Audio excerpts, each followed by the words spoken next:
Shemo, Exode chapitre 37, Bible de Yoshua Mashiach.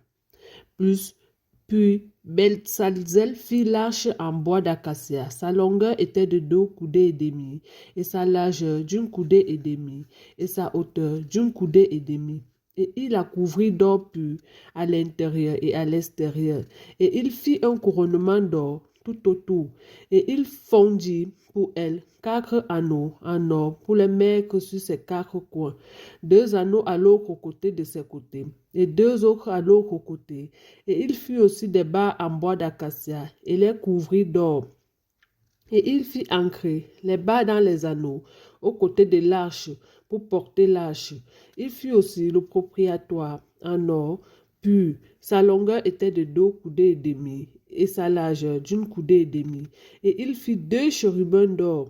Il les fit d'ouvrage étendu au marteau, tiré des 2 extrémités du propriétoire.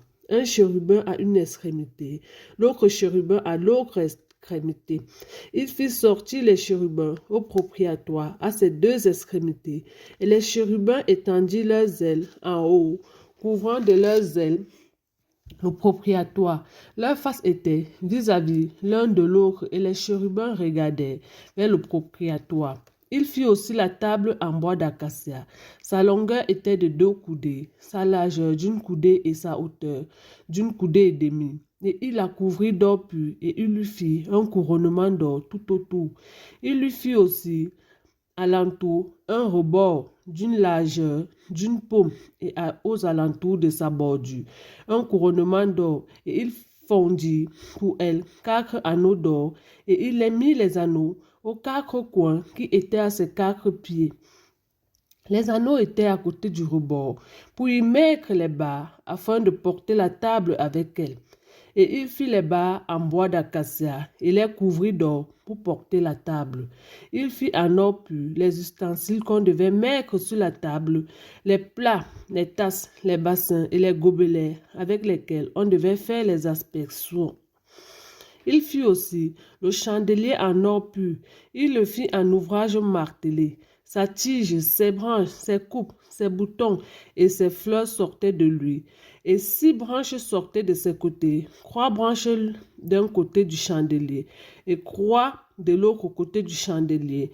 Il y avait sur l'une des branches 3 coupes de forme d'amande, un bouton et une fleur, et sur l'autre branche 3 plats en forme d'amande, un bouton et une fleur. Il fit la même chose aux 6 branches qui sortaient du chandelier. Il y avait sur le chandelier 4 coupes en forme d'amande, ses boutons et ses fleurs. Il avait un bouton sur 2 branches qui sortaient de lui, un bouton sur 2 autres branches et un bouton sur 2 autres branches.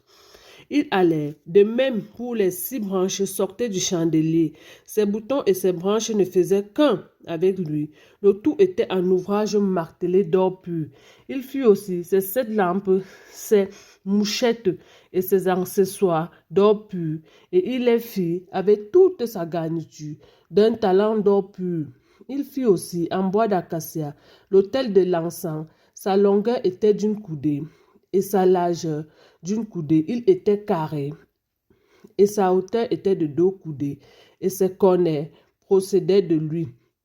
Et il couvrit d'or pur le dessus de l'autel, ses côtés tout autour et ses cornes. Il fit tout autour une bordure en or. Il fit aussi au-dessus de sa bordure 2 anneaux d'or à ses 2 côtés, lesquels il mit aux 2 coins pour y faire passer les barres afin de les porter avec elle. Et il fit des barres en bois d'acacia et les couvrit d'or.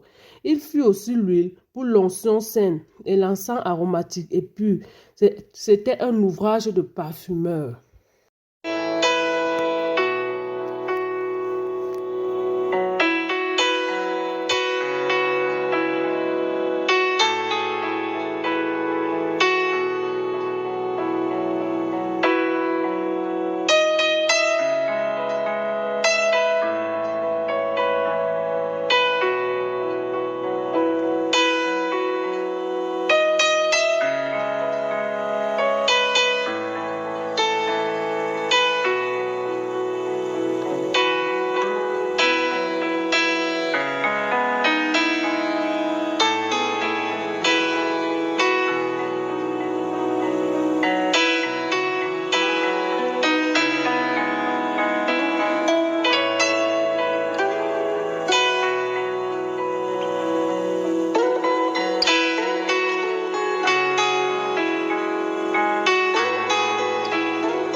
reçois de moi le parfum qui t'est dû, la beauté de ton nom, oh mon ami perdu.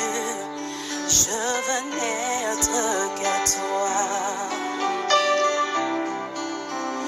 Yoshua, je t'aime. Oh oui, nous t'aimons, Seigneur. Oh, reçois du peu que je trouve à donner, tout l'amour que mes yeux n'ont pas su te montrer. Je veux n'être que toi. C'est à toi que je veux être, Seigneur.